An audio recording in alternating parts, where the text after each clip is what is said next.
ఈ రోజు రాహుల్ గాంధీ గారు అస్సాంలోనే ఒక గుడికి వెళ్ళాలనుకుంటే ఆ గుడికి కూడా రాహుల్ గాంధీకి వెళ్ళకూడదు, అనుమతి లేదు అని అనుమతి నిరాకరించారు. బీజేపీ ప్రభుత్వము అస్సాంలో ఉంది, ఆ ప్రభుత్వం అనుమతిని నిరాకరించారు. ఎందుకు నిరాకరించారయ్యా అని అడిగితే, ఎక్కడో అయోధ్యలో రామ మందిర్ ఏర్పాట్లు జరుగుతున్నాయి, ఆ కార్యక్రమం అక్కడ జరుగుతున్న సమయంలో ఇక్కడ అస్సాంలో రాహుల్ గాంధీ గారు గుడికి వెళ్ళకూడదు. ఇది ఎక్కడ న్యాయం అని అడుగుతున్నాం. అంటే గుడికి వెళ్ళడానికి కూడా మోడీ గారి పర్మిషన్ కావాలా? గుడికి వెళ్ళడానికి కూడా బీజేపీ పర్మిషన్ కావాలా?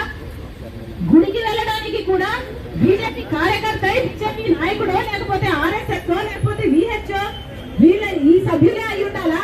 సామాన్య ప్రజలకు కనీసం గుడికి వెళ్లే హక్కు లేదా అని అడుగుతున్నాం. ఎందుకు నిరాకరించారో మోడీ గారు, అస్సాం చీఫ్ మినిస్టర్ సమాధానం చెప్పాల్సిన అవసరం ఉంది.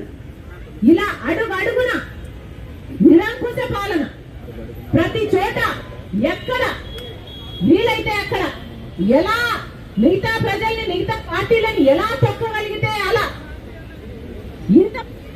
ఇంత నీచమైన పరిపాలన చేస్తుంటే దీని డెమోక్రసీ అని ఎలా అంటారు?